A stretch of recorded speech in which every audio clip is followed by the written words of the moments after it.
Eu tenho certeza que você já ouviu uma música que canta o seguinte: no início o universo era denso e quente, e após alguns bilhões de anos veio a expansão e de repente... Pois é, será que o universo ele era denso e quente no início? E a resposta é: no início do próprio universo, sim, ele era bastante quente. Algo mais ou menos próximo a 10 elevado a 32 Kelvin, que é conhecida como temperatura de Planck. Só que no início, o universo, na realidade, ele era conhecido como singularidade. E como o nome propriamente já diz, singularidade quer dizer que ele era um ponto, algo que possuía uma grande quantidade de energia numa quantidade infinitesimal de espaço. Na realidade, nem mesmo espaço nós podemos dizer que era, porque não existia ainda a definição possível de dimensões ali. Era uma singularidade, uma região singular do que viria a ser o universo. E basicamente, então, há 13,8 bilhões de anos, que é o que se calcula hoje da idade do próprio universo, houve o processo de expansão e, consequentemente, após todo um processo dividido em fases, o universo chegou ao que ele é hoje. Só que esse processo é mais ou menos dividido em 12 momentos importantes. O primeiro deles é conhecido como Era de Planck. E ali ela ocorre do momento zero da expansão, ou seja, quando a singularidade começa a expandir-se, e vai até mais ou menos 10 elevado a menos 43 segundos. Então é como se fosse um momento assim minúsculo na história do universo, mas só que ela é bastante importante, porque foi realmente o momento da expansão do próprio universo. E nesse momento onde nós temos a maior temperatura possível que nós calculamos, que é a temperatura de Planck, que é 10 elevado a 32 Kelvin. Logo em seguida, ocorre um outro momento esse conhecido como Era de Grande Unificação. E a Era de Grande Unificação, ela é o momento em que a gravidade ela se desgruda das outras forças. Nesse caso, o que acontece? As forças elas estavam unificadas como sendo uma única força no momento da Era de Planck. Então, naquele momento inicial, todas as forças que nós temos hoje, e talvez até forças que a gente nem imagina que pode ter existido, elas estavam todas unificadas. Mas nesse momento da chamada Era de Unificação, você tem ali então o deslocamento da gravidade. E isso ocorreu a mais ou menos de 10 elevado a menos 43 a 10 elevado a menos 36 segundos. E a temperatura naquele momento já era menor, obviamente, que a temperatura de Planck, sendo que nesse caso a temperatura era de 10 elevado a 32 a mais ou menos 10 elevado a 29 Kelvin. Era uma temperatura ainda altíssima, mas a gente já percebia que, conforme o universo ia expandindo, a temperatura já ia caindo. Após então essa era da unificação, veio a era da inflação, que no caso ela surgiu a mais ou menos 10 elevado a menos 36 a 10 a menos 32 segundos. E nesse caso, então, começa a haver uma expansão muito rápida do nosso universo, sendo que a temperatura cai mais ainda. Ela cai para 10 a 28 Kelvin. Ainda é uma temperatura extremamente alta, mas já começa a cair. Isso demonstra que no processo de expansão, em poucos instantes, se a gente for levar para o tempo que nós consideramos o nosso tempo, em poucos instantes a gente tem a temperatura de 10 a 32 caindo para 10 a 28 Kelvin. E isso daí é realmente uma variação de temperatura absurda, muito grande, porque nós estamos falando aqui de uma quantidade de energia gigantesca. Então, são coisas que a gente nem consegue mesmo imaginar que poderia ser trabalhado, por exemplo, em laboratório. Nós teríamos que ter aqui equipamentos que simulassem a natureza, e isso realmente é impossível. Logo em seguida, então, vem a chamada de Era Eletrofraca. O que acontece nesse período? Esse período, então, é de 10 a menos 32 a 10 a menos 12 segundos. E nesse momento, então, a força forte ela se separa da força eletromagnética e da força fraca. E a temperatura cai bastante, saindo de 10 a 28 Kelvin para 10 a 15 Kelvin. Então a gente vê que o processo de expansão realmente ele faz com que a temperatura caia. E esse é um princípio físico que a gente pode reproduzir hoje, uma vez que toda expansão leva a um decaimento de temperatura. E aqui então nós chegamos a um momento muito importante no processo da evolução do nosso universo, que é a Era dos Quarks, que ocorre de 10 a menos 12 segundos a 10 a menos 6 segundos. Então, nesse processo nós temos quarks, leptons, nesse caso específico seriam elétrons, e bósons, mediadores de forças fundamentais, estavam ali como numa espécie de uma sopa energética. Esses bósons eram os gluons. E aqui então nós temos o que? Nós temos o plasma de quark gluons. Então, quarks e os bósons, que no caso são os gluons, eles se encontravam no estado de semi-liberdade. Ou seja, era como se, no caso, quarks e gluons pudessem existir de uma forma assim, um tanto quanto separados. E isso a gente sabe que quando ocorre o processo da construção dos hadrons, isso já não é mais possível, principalmente pelo fato do universo se expandir e esfriar mais ainda. Especificamente, nesse período, nós temos uma temperatura ainda relativamente alta, que beirava ali em torno de 10 elevado a 13 Kelvin. É o único momento da história em que quarks e gluons se encontram em um estado de semi-liberdade. Sendo assim, já é possível entender que realmente a expansão está ocorrendo, porque somente assim seria possível que a força eletromagnética e a força nuclear fraca conseguissem se separar e dessa forma dando origem ao quê? Aos primeiros hadrons. E obviamente, se nós estamos dando origem aos primeiros hadrons, aqui nós entramos na chamada Era Hadrônica. E a Era Hadrônica ela ocorre de 10 a menos 6 segundos a 1 segundo. Então os quarks, eles começam a se juntar, sendo, vamos colocar entre aspas, colados pelos gluons, e assim gerando os primeiros hadrons, que são partículas que são compostas pelo quê? São compostas por quarks e gluons. Um exemplo de hadron é o próton, que é composto por 3 quarks, no caso, 2 up e 1 down, sendo que os mesmos são, ou mais uma vez, entre aspas, colados pelos gluons. Outros exemplos, por exemplo, pode ser os nêutrons ou algumas outras partículas exóticas que podem ter um número maior ali de quarks no seu interior.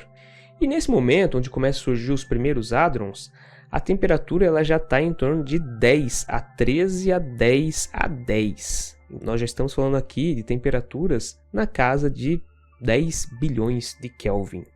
Então, ainda é uma temperatura muito alta, mas já é baixa o suficiente para que essas partículas comecem a se aglutinar.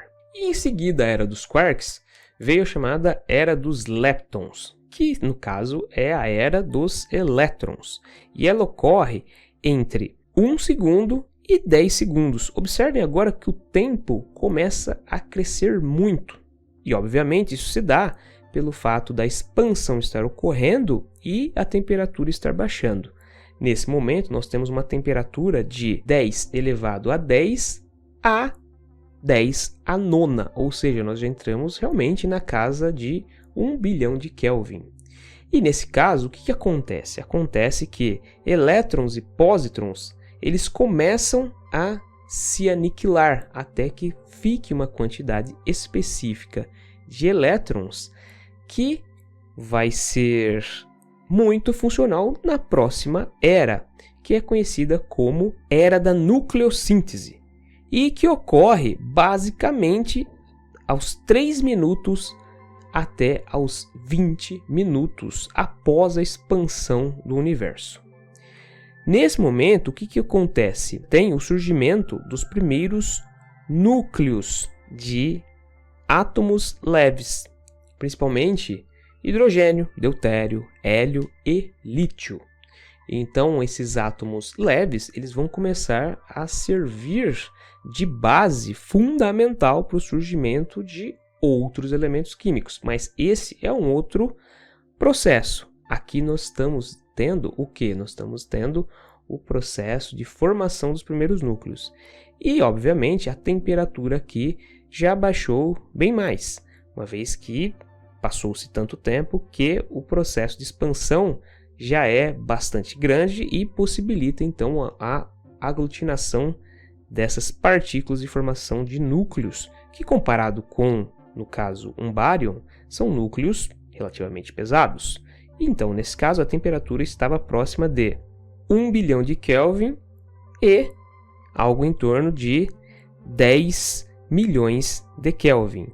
A temperatura de 10 milhões de Kelvin já é algo que a gente pode se aproximar em experimentos dentro, por exemplo, de aceleradores de partículas. A gente já está falando de temperaturas em milhões de Kelvin. A gente consegue alcançar isso de forma sintética, né? Ou seja, utilizando aceleradores de partículas. Então, é possível chegar já nesse nível de temperatura com os nossos equipamentos. Agora, a próxima era é um salto de tempo muito grande. No caso, é chamada de era de recombinação. E a era de recombinação ela ocorre a 380 mil anos depois da expansão. E a temperatura nesse período ela é de 3.000 Kelvin, ou seja, a temperatura já caiu bastante. E a gente sabe que isso acontece porque nós temos radiação cósmica em micro-ondas de fundo. Ou seja, é como se fosse o chiado da expansão do Big Bang. E no caso, nesse momento é chamado de recombinação pelo fato de que os elétrons que se encontravam agora vagando pelo universo, oriundo lá da era leptônica, eles acabam entrando no processo da nucleossíntese. Então, você tem aqui uma organização do sistema, fazendo com que aqueles núcleos de átomos, como por exemplo hidrogênio, deutério, lítio, eles agora consigam se tornar neutros. Ou seja, as cargas negativas se aproximam das cargas positivas e fazem com que esses átomos se tornem átomos neutros. E isso é muito importante para o desenvolvimento de toda a matéria do universo, porque vai se formar agora a base fundamental para a criação da matéria e também de todos os corpos celestes e de tudo que nós entendemos como algo substancial no universo. E aqui vem então a chamada Era das Trevas, que é um termo até um tanto quanto poético se a gente parar para pensar. Por quê? Porque nós temos ali todo um universo cheio de matéria agora, matéria substancial, no caso formada por átomos neutros de hidrogênio, hélio, lítio, deutério, e que nesse processo ainda não havia luz. Então o que acontece? Esses átomos eles existiam muitas vezes em nuvens, pairando pelo universo, mas ainda não era possível que eles emitissem luz. Por quê? Pois existia ainda pouco espaço comparado com o universo atual, só que não havia uma interação tão grande dessas partículas, sendo que foi necessário um processo onde ocorreu o fornecimento de energia para que essas partículas começassem a se chocar e formar moléculas. Obviamente que isso acontece devido ao fato dessas partículas estarem em forma de nuvens, de gases. Mas quando uma partícula começa a se chocar com a outra, ela transfere energia cinética. E transferindo energia cinética, torna-se possível com que algumas partículas sejam arremessadas e interajam com outras partículas. E através então de um processo similar ao que nós conhecemos com reação em cadeia, foi possível começar a formar moléculas, nuvens de moléculas e, consequentemente, logo em seguida, estruturas mais densas. E conforme essas estruturas mais densas vão se formando, ocorre o que nós vamos chamar mais para frente de colapsamento da gravidade. E o colapsamento da gravidade faz então com que toda a matéria comece a se juntar num determinado ponto. Juntando-se toda essa matéria num determinado ponto, inicia-se então o processo de massificação. E o processo de massificação leva à formação de um corpúsculo e depois de um corpo celeste. Então, conforme ocorre esse evento gravitacional, o processo vai liberando luz. E assim, então, nós passamos para uma nova era, que é uma era onde existe luz. Essa era onde começa a existir a primeira luz é chamada de era de reionização. E ela ocorre basicamente há 150 milhões de anos e vai até a 1 bilhão de anos após a expansão. Sendo assim, esse processo começa-se então a ter a liberação de radiação.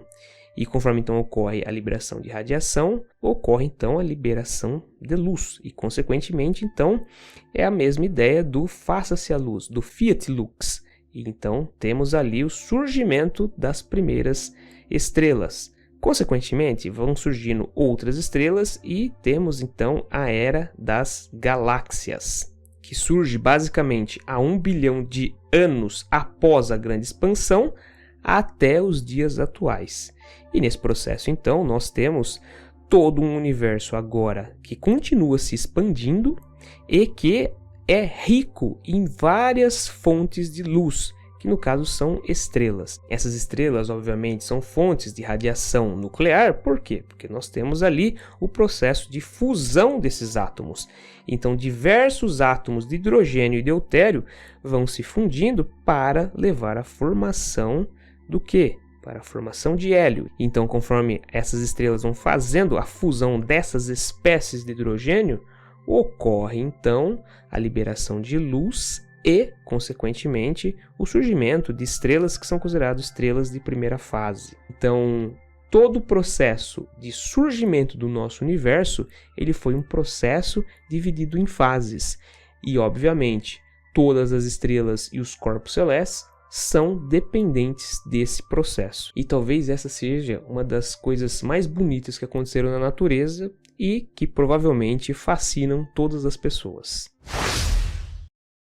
Pessoal, muito obrigado por vocês virem o vídeo até aqui. Peço, se for possível, que vocês curtam o vídeo, se inscrevam no canal e cliquem lá no sininho para vocês sempre receberem novas notificações de vídeos científicos como esse. Antes de ir embora, não esqueçam de compartilhar esse vídeo para que outras pessoas possam receber informações científicas e de astrofísica também. Se for possível, dá uma olhada aqui na descrição do vídeo que eu vou deixar ali o link de um site que tem resumo de livros bastante interessantes. Se você achar interessante esses livros, dá uma olhada na biblioteca mais próxima da sua casa ou então clique lá na capa do livro que ele já te encaminha direto para a Amazon. E isso é bom porque é uma forma de você contribuir com a manutenção do nosso canal. Muito obrigado pela sua companhia e até o próximo vídeo.